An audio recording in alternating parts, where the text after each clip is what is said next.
All right, welcome to a special hot take over your not commute, where I expect that you're probably stuck in a house somewhere. You probably walked to your family office, and now you're working.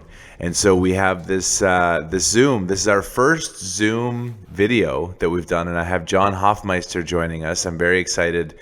He has a fascinating background, and with everything going on in the oil market and the world market, it's going to be a great discussion. So, John, welcome to the show. Thank you, David. Lovely to be here.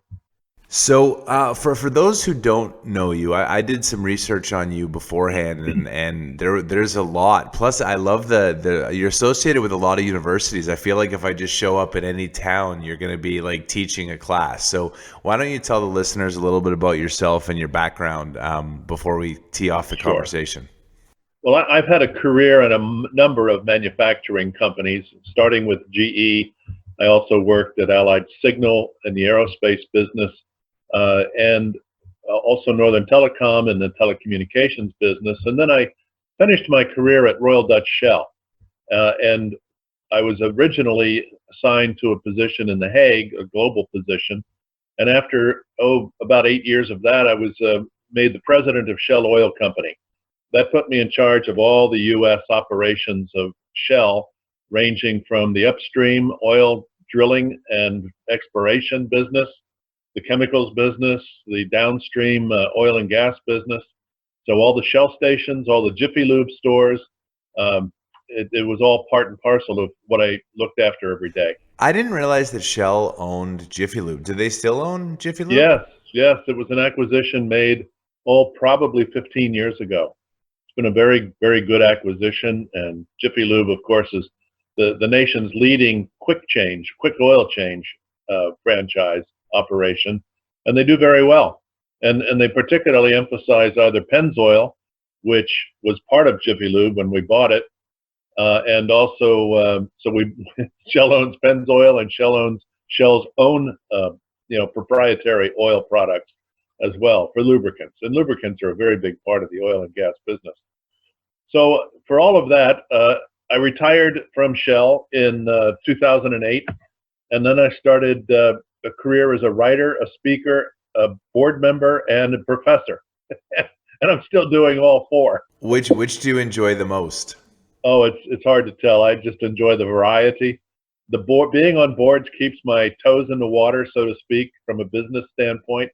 While I'm not running a company any longer, I'm involved in the strategic decision making that affects several companies.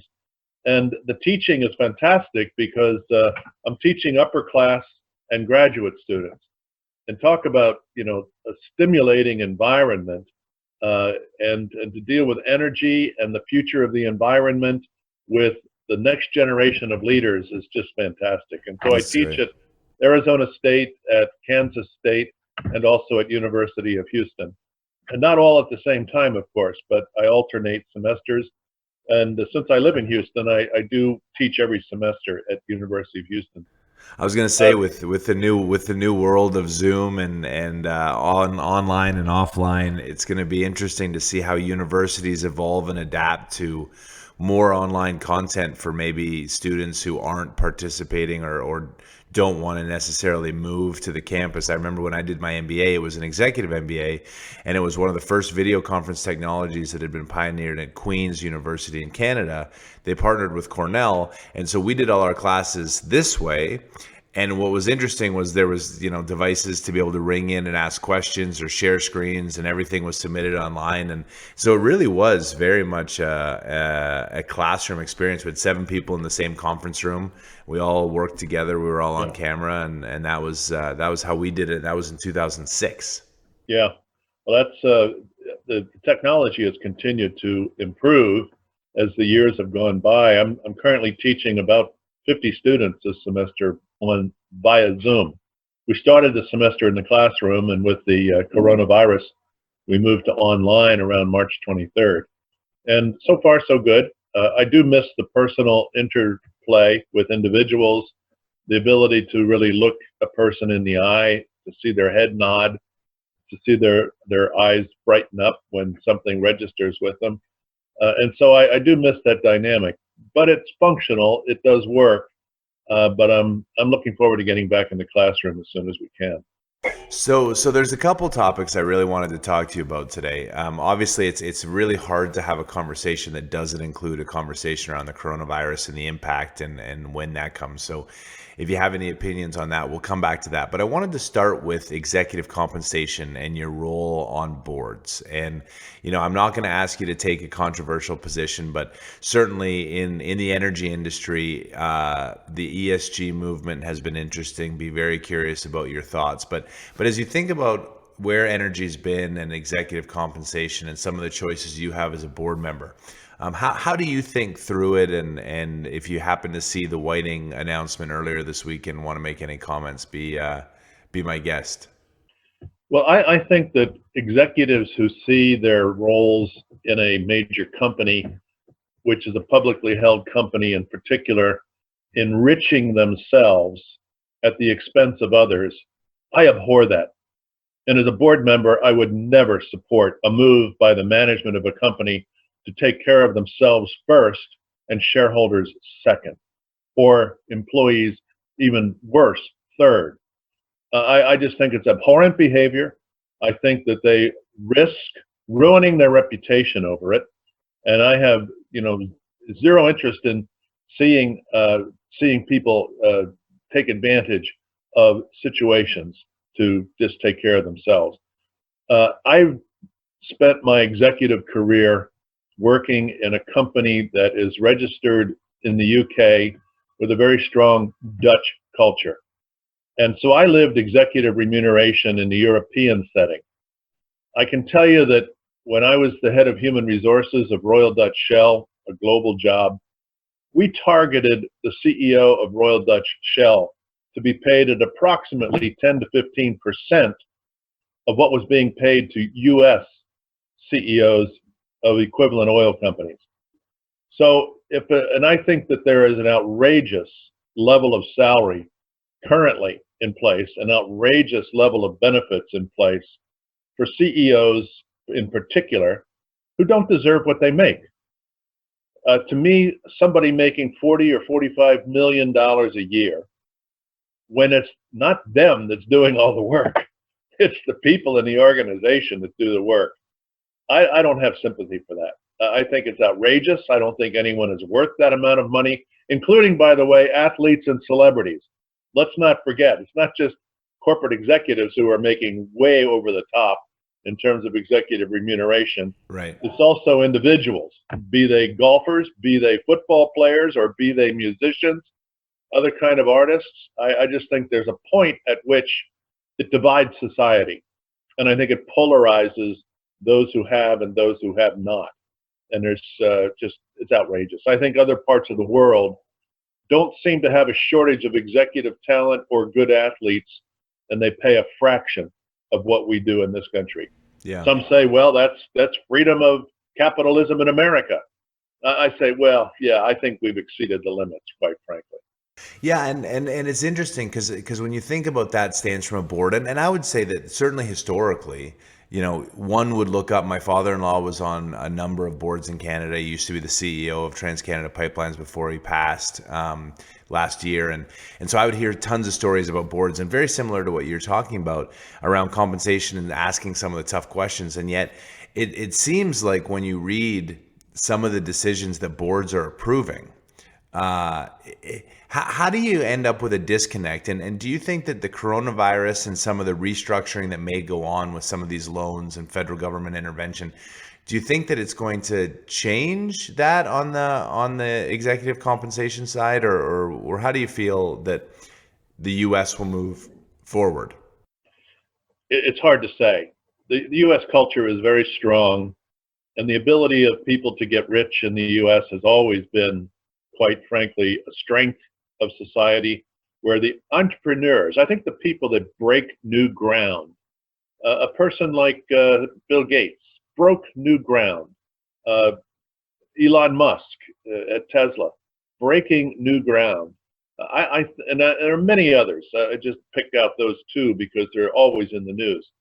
I think the entrepreneurs are in a different situation than the run-of-the-mill CEO executive of a major company who is inheriting a well-run organization for the most part.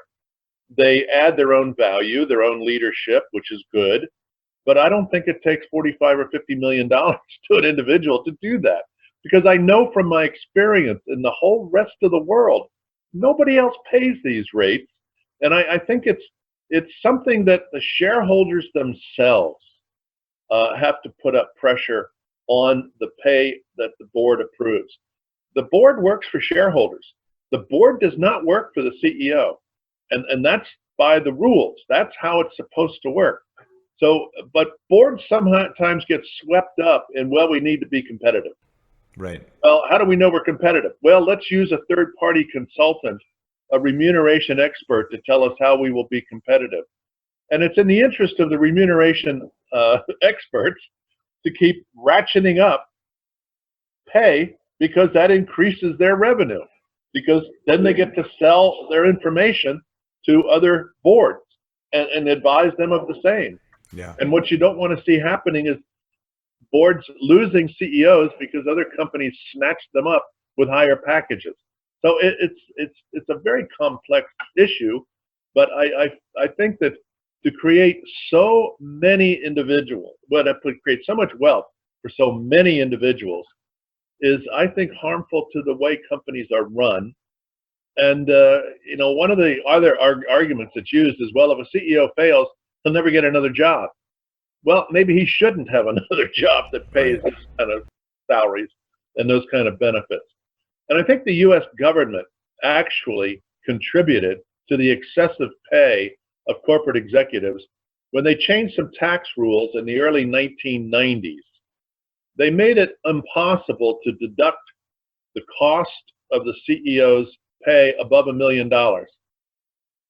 So they couldn't write it off on their taxes. So what did companies do? They created this phantom pay mechanism called options, stock options. And they granted incredible amounts of stock options on a probability that many of them will never pay off. And so the executive is not going to ever achieve what they would otherwise have earned. And so they use a bigger and a bigger number in order to, satisfy the CEO he or she's being taken care of. But when the options don't deliver, there's no money transferring to the executive. So sometimes the pay packages as announced are never delivered because the stock doesn't rise according to what it was expected to do. And so the options turn out to be worth zero. Right. Over the course of my career, I've had multiple years of zero option value, which means I never made the kind of money that I otherwise would have had the stock value of the company raised. That really does put CEOs in touch with their shareholders. And so if their shareholders aren't happy about how the company's doing, the CEO is not going to get paid for that because the options will not be above their grant value, which means they've earned them nothing. Well, and I think that's probably, in the specific case of Whiting, I think that's where there was an unusual amount. I mean, obviously, we're in a very tough space in oil and gas, so we're going to talk about that. Most energy companies have seen their stocks underperform the market for the last 10 years, certainly for the last 5 years. And in many cases, companies like Whiting were already on the verge of bankruptcy. And then, 4 days before filing, end up going and getting the board to approve a very, very substantial upfront cash payment for the executive team.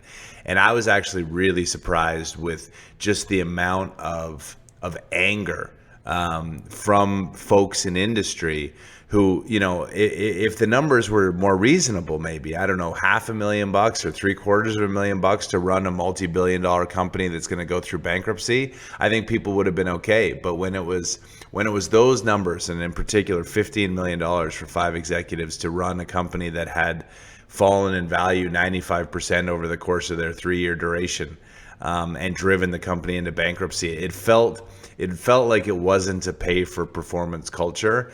And so I hope that on the other side of this, both in energy and for all companies, that there's more of a pay for performance culture. And we'll see how that goes. So let's talk about the energy markets. And we've seen some interesting news come across the line in the last couple days where clearly the market's oversupplied, and Trump tweeted yesterday that he had conversations with MBS and Putin, and said they're going to cut 10 or 15 million barrels. Now, I don't think he added the per day, and so I'm quite concerned that the 15 million barrels they're talking about is like over 30 days, 500,000 barrels a day, and the market's rallied for the wrong reason. But we're up 30%. I'm curious your views on the last month since March 7th and what we've seen with the collapse of OPEC Plus and others. Yes, I think the number one issue that is leading to the really desolate views of the oil and gas industry right now is, we call it demand destruction. And what that means is people just aren't buying. So when you ground 80% of the airplanes that fly, that's 80% less aviation fuel you're going to use. If you have shelter in place for a couple 100 million Americans who are following the rules and not commuting to work or not going on vacation trips or weekend trips, then you're destroying upwards of 50% or more of the demand for gasoline. If you're not putting miles on your car, you're not going to go get an oil change. And so there's a whole, and then if your economy is in recession, then the petrochemical industry is going to get hit right in the nose, because you're not going to need to make so many chemicals for various and sundry industrial applications, because the whole economy has slowed down. So it's the oil and gas industry is being hit from every direction, including the natural gas industry that makes electricity. With so many people at home, you don't need to heat and cool a shopping center the way you normally would, because the shopping center is closed. Factories are closed, so they're not drawing on the natural gas or the electricity supply that would normally run the factories. So everything's being pumped out of the ground, both oil and natural gas, at the rate at which it was producing back on March 7th. Right. So it's all surplus to the demand right now, and that's why we call it demand destruction.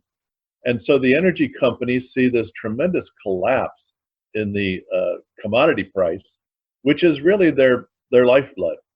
The price of oil, the price of natural gas at the well really determines their future ability to continue to pump more gas or to pump more oil or to explore for more gas or oil.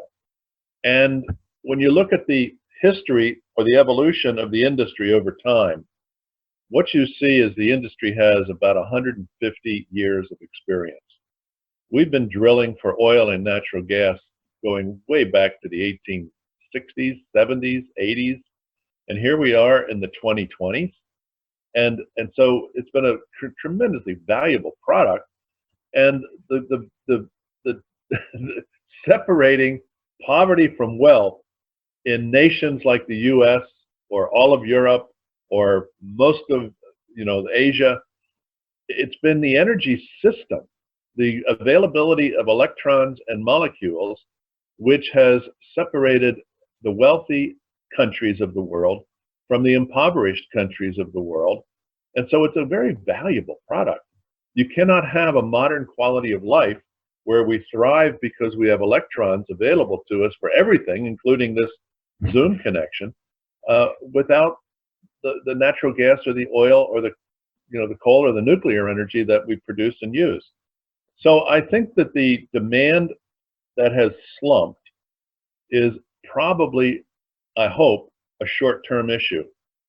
But the overproduction of the industry has been going on for, I'd say, about the last 2.5, 3 years. And so we really have to rationalize who produces how much. I think the US has been a free market. When George W. Bush was president, we were producing just over 5 million barrels of oil a day, and we're currently producing over 12. So we have more than doubled the production of oil in the United States, thanks to what we call the shale revolution. And when you're sitting in Saudi Arabia or sitting in Russia, and you used to be the world's leader in the production of oil, and you used to be able to set global pricing for oil based upon how much you produced or how much you didn't produce, and now you've lost the position to the United States, which is a free market, you're not too happy about that. Saudi Arabia is not a free market. Russia is not a free market. These are state-owned, state-run companies, and they're run in the interest of the government, and what the government wants to provide or not to its people. They're not running in order to satisfy shareholders. And so it's not really a publicly listed, or, well, I should take that back. Saudi Aramco is now publicly listed in part. Yeah, 99% still owned by the Kingdom of Saudi Arabia. So I think even in their prospectus, they said that one of the risks is we might not act in the best interest of shareholders. We're going to act in the best interest of the kingdom, as you'd expect. Yes, and that's an investor risk. So, and then that's why a lot of people outside of Saudi Arabia never invested in Saudi Aramco, and probably won't for a very long time to come. Right. But I think that the reaction of Saudi Arabia and Russia, going back to your March 7th OPEC plus failure to agree, and OPEC plus for your listeners is the OPEC countries plus friends of those countries like Russia. Their failure to agree was really based, in my mind, and you might say I'm being conspiratorial here, but I think we love that on the show. We're all about conspiracy theories and using data to come up with the truth. So, but I wasn't born yesterday, and I wasn't born in a cabbage patch. And MBS, Mohammed bin Salman, Crown Prince of Saudi Arabia, unpredictable dictator with absolute authority and absolute disconnect from any normal values that normal people might have, because he's lived the princely life his whole life, never educated, never studied, never worked outside of Saudi Arabia. He's all about Saudi Arabia and all about perpetuating the kingdom, because that's his monarchy to inherit from his father. As an absolute dictator, he visits Moscow. He visits with Putin. They know each other in the same way MBS visits with Trump, President Trump. And so he's a world leader, and he sees the U.S. overtaking what had always been the linchpin of Saudi Arabia's wealth in the world, and that is oil production. And here's Putin, who's another dictator. Neither of these two are accountable to the people of their country. They run the show, and their accountability is to themselves and what they want to do. And when you're a dictator, you don't have to listen to anybody. You're a legend in your own mind. And so from my point of view, this was a collusion between Mohammed bin Salman and Vladimir Putin, seeing the demand destruction that it would occur. Why should they agree to cut oil production when, by maintaining, or in the case of Saudi Arabia, increasing production, they could crush the financial strength of the American industry leadership by the companies in the U.S. and cause the U.S. to collapse production. So instead of Russia and Saudi Arabia taking the bite on lower production of crude oil, let's force the U.S. to do it based upon their inability to fund more drilling or more exploration. And eventually, they will shrink from 12 to 11 to 10 to 9 to 8, put them back in their place where they came from, and then we, meaning MBS and Vladimir Putin, now we'll cut back. We'll cut back when the Americans are hurting badly, and then what will happen to the oil price? Guess what? It goes up again. It goes up because of the collusion to overproduce at a time of demand destruction, which is, frankly, some would argue, an act of war. It might be economic war, but others might say, no, this is war, because of the deleterious effect on the United States of America and our national security. We are a more secure nation the more oil we produce for ourselves. For sure. And that's been the case of the last 20 years for all practical purposes. George Bush saw the need for more production. The industry saw the need for more production in the U.S. That's how the shale technology got developed. The whole idea behind shale is tap a resource that's there, but it's not been economically produced yet. So the new technology of hydraulic fracturing and horizontal drilling came along, and we more than doubled the oil production. And the nation is more secure as a consequence, because we're not dependent on imports as much as we used to be. Yeah. And so the whole effect here is that dictatorial collusion, along with demand destruction, has led to an untenable situation. And I'm happy to see that President Trump intervened yesterday on the, 2nd of April. I hope that he continues to hold these people feet to the fire. And what does that mean? Well, if I were in President Trump's shoes, I would say very clearly to the Crown Prince of Saudi Arabia, you know, you live in a dangerous neighborhood. The risk to your kingdom is mitigated by the presence of the United States military in your backyard. Your own defense capability is enhanced by the sale of American arms and American training to your military. Guess what, Mr. Mohammed bin Salman? You keep up this destruction of the domestic U.S. oil and gas industry, and I'll make sure that you are on your own for your own protection in that nasty neighborhood in which you live. Because the U.S. military is not there to prop you up so that you can do damage to the U.S. oil and gas industry. So cut it out, or I will cut something else out that you and your kingdom won't like very much. And I'd like to see how your brothers treat you when the military protection that keeps you safe is suddenly unavailable to you. You think you'll remain Crown Prince for very long? I doubt it.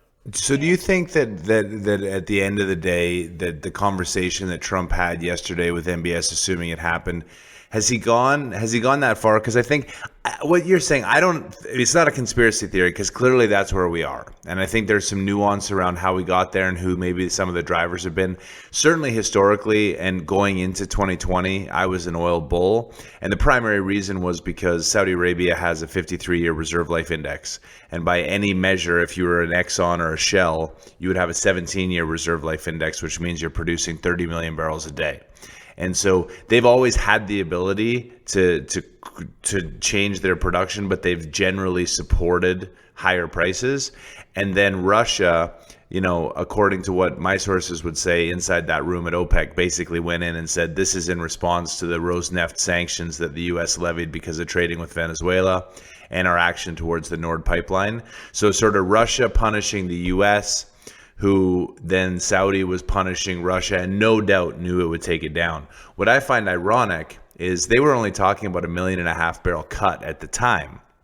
And as you said, the demand destruction, you know, people are talking right now with nobody driving. It's as much as 20 million, if not 30 million barrels a day, instantaneous demand, which meant that the cut that they avoided doing was nowhere near the magnitude that would be required today.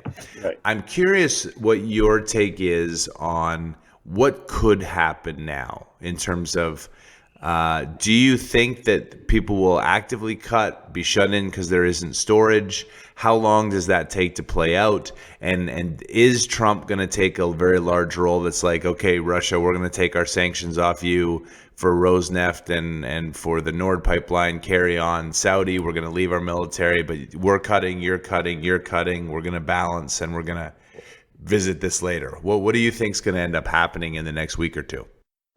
In the next week or two, I think we will see the beginnings of production declines.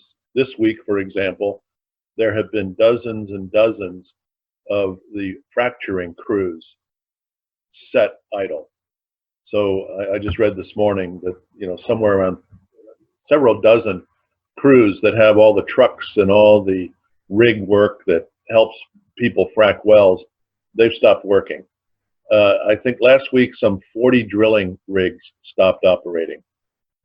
I think we'll see for next week probably another 40 or 50 stop this week. So there's going to be a decline. But here's something that many people don't know. You can't just turn off an oil well like a light switch. It doesn't happen that way. It can't, because what you'll do is you'll end up perhaps destroying the ability of that well to come back up when you want to resume production. So shutting down an oil well takes a lot of technology and a lot of easing off before you actually stop the flow. And you want to engineer it properly so that when you want to renew the flow, you can. And so there's a lot of calculation that has to take place. And you ease it back and before you actually shut it in. And so it takes time to decrease production in order to do it the right way. And the quickest way to see production stop growing is to stop drilling. And so that's the first step that will happen. Right. Now, before we continue to condemn Mohammed bin Salman and Vladimir Putin there even further, let's make an observation about one giant weakness of the U.S. domestic oil and gas industry. And that is, with the production increases that have occurred, many companies have borrowed way too much money to maintain drilling operations without the capital strength to really sustain it. And too many lenders have loaned money to undercapitalized companies for the purpose of growing production, anticipating, as you said earlier, the bullish nature of oil rather than the bearish nature of oil. On the basis that the global economy, the US economy, were doing great, and there's a one-to-one link between global GNP growth or national GNP growth and the availability of more energy. It's a one-to-one ratio. That's pretty good. And so you need more oil, more natural gas for a growing economy. That's the basis on which all that loaned money went to the drillers. There have been too many drillers operating in negative cash flow territory for too long. So there is a need, in my opinion, as a free marketer, there's a need for a period of rationalization of the U.S. industry. When people think about oil, they think about Exxon or Shell or Chevron or BP or, the big guys. Well, the big guys are about 5 or 6 companies. The little guys, the independent drillers, for example, the independent producers, is about 6,000 companies. Now, they might be 2 pickup trucks and 4 men and a dog, and they're a small company. But they're still producing oil, Yeah. still drilling. And so they are generally the undercapitalized group that borrow money to keep drilling. I think there needs to be a period of rationalization that's already begun with the Whiting announcement, for example, of companies that really haven't been run well enough or profitably to stay in business. And I think they will have to either go into bankruptcy or be bought out. There's also a lot of private equity money that came into the oil and gas industry with the oil shale revolution, where they expected to come in, make an investment, and then flip it out at a high price and sell the company that they invested in. Well, because of the valuation of companies in this industry, they're not able to flip it.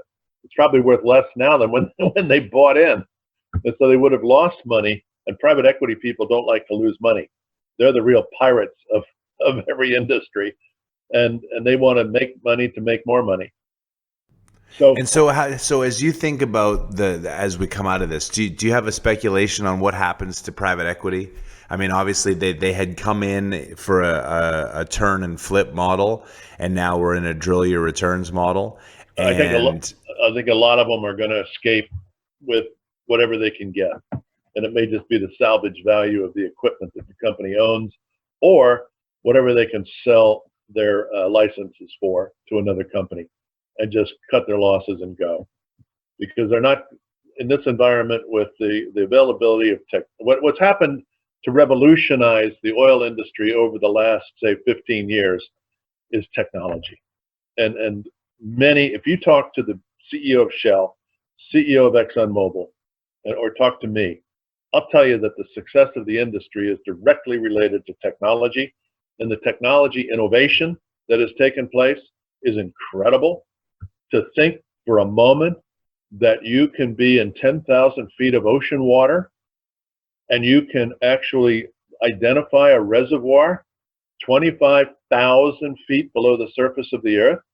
That's 35,000 feet from your work team on top of the ocean, and you can produce oil at the rate of maybe 80, 90, 100,000 barrels a day from that reservoir.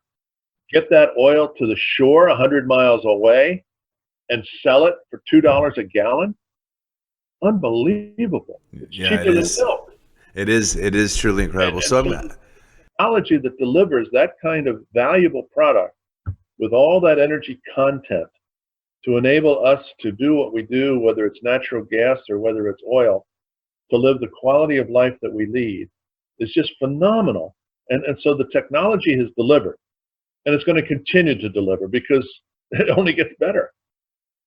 And so I think there will be a global rationalization because there's a lot of oil all over the world. Part of the technology development has been new exploration techniques where you can find more oil than you ever knew existed. And then to access shale formations, whether it's US, Canada, Argentina, you name it, Middle East, all of this technology for producing more oil. And see, here's what many people don't know. For all the oil we have produced and consumed over the last 150 years, we've only actually produced about a third of the available oil from any reservoir, because that's all we can get at, given the decline of pressure in the earth, to move the oil molecules off the rocks on which they sit to be able to pump it out of the ground. Now, we're also improving the technology on the efficiency with which we produce oil. So you can actually go back into these old reservoirs with new technology and get another 30% of what's there. And that's commercially viable. And so we have all these old reservoirs plus new reservoirs. And at the same time, this could be a whole nother conversation, the energy system of Earth is transitioning in the 21st century away from fossil fuel. And that's a whole nother discussion, because the oil companies know that. So do the natural gas companies. They understand that the environmental impact of burning fossil fuels, natural gas and oil, and coal for that matter, throw that in the wheelbarrow. It's all got to change, because the CO2 and other emissions from the burning of these fossil fuels is overwhelming the balance of the Earth's environment to be able to handle it. And so we've got to address that over time. And a big part of the classes that I teach are about how that transition moves forward. It's not that we're going to end oil or end natural gas in 10 years, like some of the, the Green New Deal advocates promote. Can't be done. The world would collapse, because nearly 80% of the energy we use today comes from fossil energy. And it's 96% of our mobility energy comes from fossil energy. We just can't collapse it in 10 years, and it's unrealistic to say to people that we can. And it's irresponsible, in my opinion. So what do you tell your students? I mean, as you're advising them on their careers, presumably these are younger people or master's people who are early in their career that you're teaching. Is that a fair judgment? What do you tell them about? I don't want to. I want to tie to coronavirus, but clearly this is a black swan risk that people who 2 years ago were planning on their graduation this May, and the economy looked a certain way, and now it's totally different. And you talk about the fossil fuels that are used. The fact that fossil fuel demand, oil demand, is down 20%. And that there's basically no commercial activity going on, and that the world has come to a complete stop, sort of shows you how impactful oil is to the world. I'm curious what you advise your students, tell your students how they should think about their career or their mobility in industry, or how they deal with a circumstance like the coronavirus impact to their life and their business. What do you teach your students on this? Well, to a 20-year-old, 22-year-old getting ready to graduate, this is a calamity. And the job market is going to be pretty thin for most people. And they may need to go do something when they graduate that they didn't anticipate they were going to do if they want to be gainfully employed. So maybe they'll go to work for Amazon or Kroger or companies that are feeding people right now, because we all have to eat. And because all the restaurants are closed, the demand for groceries has gone up by an order of magnitude, unlike it ever has been. Not just the hoarding, but people aren't going to restaurants anymore. Right. So they're cooking for themselves. And so, yes, to a 22-year-old, 24-year-old, this is a calamity. to somebody like myself who's been around 7+ decades, this will, in hindsight, be a blip in an otherwise world period of prosperity. And that prosperity will come from the resumption of energy demand growth, not energy demand collapse. But we have to get past the virus, because the virus causes death. And we will get a vaccine. We will cure people who are ill. Not everybody's going to die, but it feels bad in the moment because we're in the thick of it. And we're seeing incredible numbers of deaths, particularly among people with secondary issues in their physique because they can't continue to breathe. And a ventilating machine is not going to cure people whose underlying condition weakens their ability to respond to the disease, to the infection. And so the number of deaths will increase. And if people, don't shelter the way they're being asked to shelter, they expose themselves to the risk of catching it just by breathing somebody else's exhalation when they're in line at the grocery store, even 6 feet away, can be problematic. So I think it may be an overstatement to call it a blip, because we'll never forget this period. It's so devastating to everybody and everything, particularly those who lost a loved one because of it. But the resumption of energy growth will occur, whether it's V-shaped or U-shaped or bathtub-shaped, who knows? But it will reoccur because people like the quality of life that comes from energy. Now, what I tell my students about the great energy transition that's going to occur is it's going to take decades. It's not going to be overnight. It's not a 10-year phenomenon, because we have an investment in the existing sources of energy to move to different sources of energy and different levels of efficiency, and building the infrastructure required to shift the energy from one source to another will take the next 40 to 50 to 70 years. It'll be the whole century in which this transition plays out. So for somebody at 22 years old getting into the oil and gas industry, they can have a wonderful career for the next 30, 40 years. Because we're going to be using oil and gas for the next 30, 40 years. We may use less. We may do more electrification. We will do more electrification of the fleet.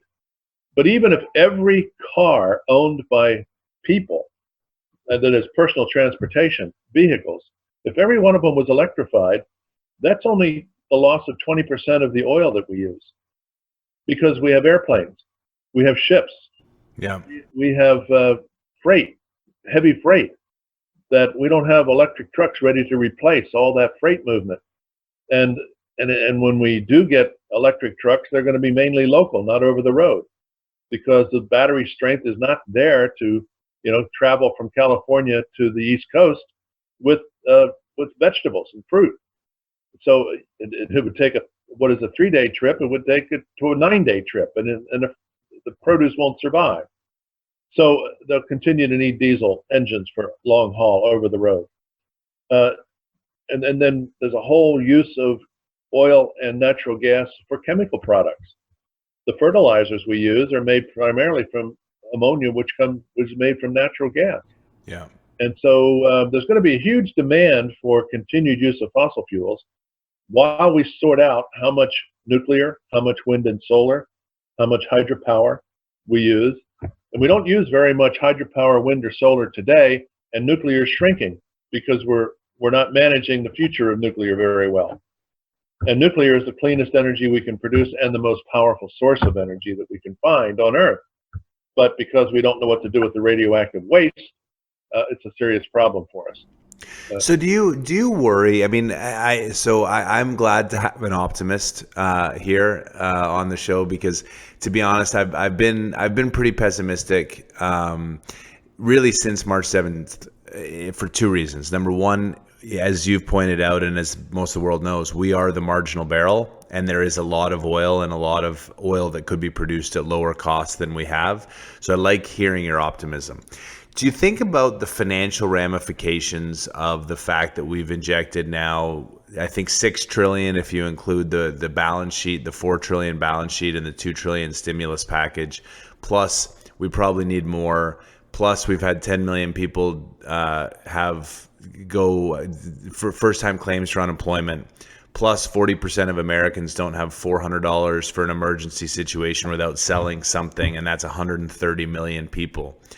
Do you worry that as this drags on, we're 12 to 18 months away from a vaccine, that if we don't restart life and embrace the fact that people will die, but life has to continue, that we go into a period like the Great Depression where there's really no way out of it. And honestly, the only way out of the Great Depression was World War II and the manufacturing that came along with that. How do you think about that in context of all the historical booms and busts you've seen over your career?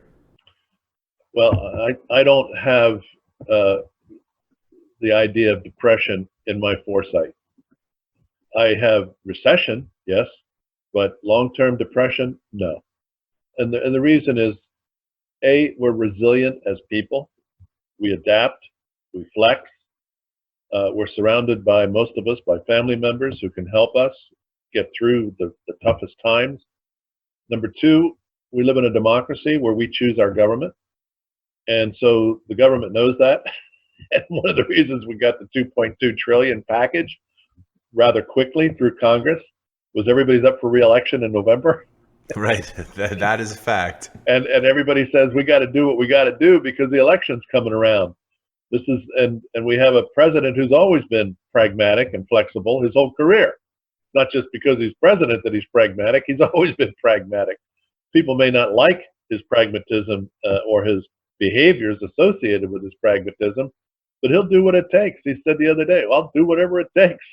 He'd also like to get reelected. And the Democrats would like to make sure he doesn't. So there's going to be a lot of promises out there. And I think the 2.2 trillion is a lot of money, but let's remember, this is a $20 trillion economy, the U.S.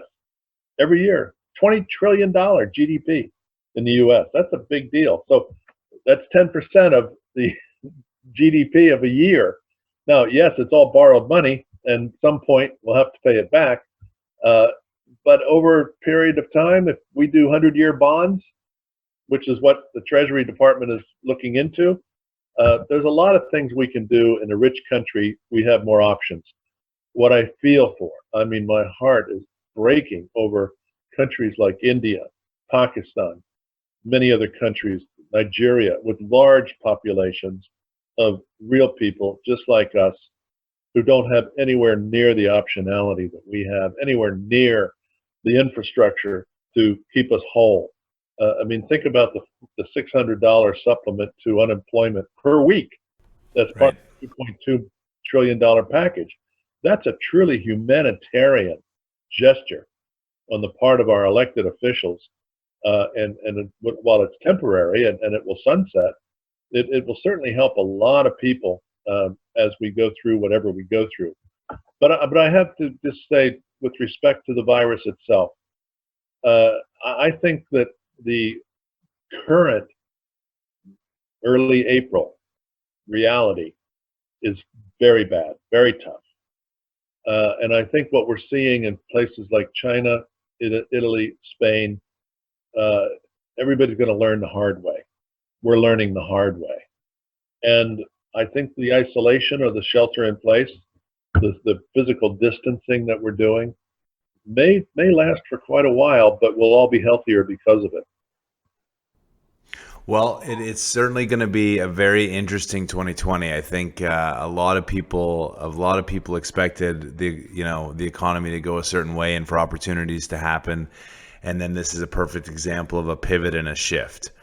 Last question for you: what do you think if you were to give yourself a piece of advice, younger you, and you went back 20 years, knowing what you know now and knowing what you've seen and knowing what you've learned, what piece of advice would you give yourself that you think would really resonate and help guide the middle and later part of your career or earlier part of your career? I think I've had good advice from my elders as I became an elder. over many decades. And the one thing I say to my students, you can never stop learning, never stop growing, never stop reading. Learning, growing, reading.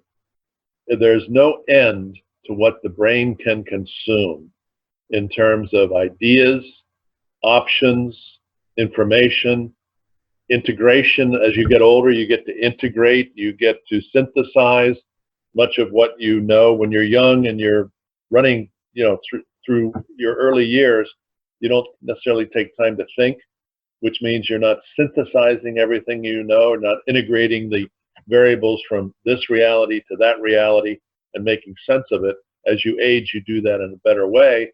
You actually may start to acquire wisdom sometime in your 50s or 60s, or certainly by your 70s, or you're really missing the boat at some point. But it's why we respect our elders, because they tend to know a lot of things. And so knowing more things is, to me, the journey of a lifetime. And the opportunity to know and to do with what you know, it only gets better with age. And my wife and I were just talking yesterday about how old are you? And I said, you're as old as you think you are.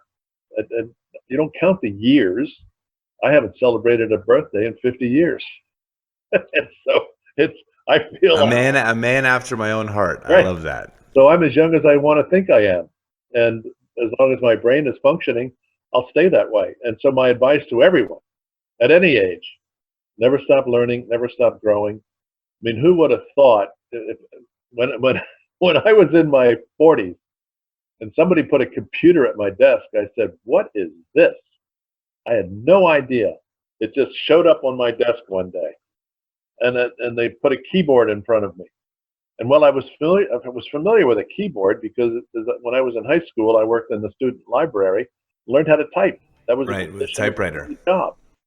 So I've been an 8-finger typer my whole life, my whole adult life. So, but it took me a couple of years to really build up the courage to see what can I do with this computer. Right. Now here I am in my 70s, and I'm teaching 50 students with an online Zoom program that I initiated. My goodness, that's a long way. Yeah, I mean that's actually, I'm kind of hopeful. I hope my parents are listening to this one, because you too can learn how to initiate a Zoom call. I'm excited about that. Right. Yeah. But well, John, I really appreciate you coming on and sharing your perspective and insights from your multi-decade, 7 decades on Earth and many years in the energy industry. I think that it's a really balanced perspective on optimism and a view towards a brighter future. As always, you can follow us on the web at www.hottakeoftheday.com. You can listen to our old podcasts and subscribe wherever you get your podcasts. Until the next time, I always say be safe, be good, and have a great day. Bye for now. Thank you, David. Bye.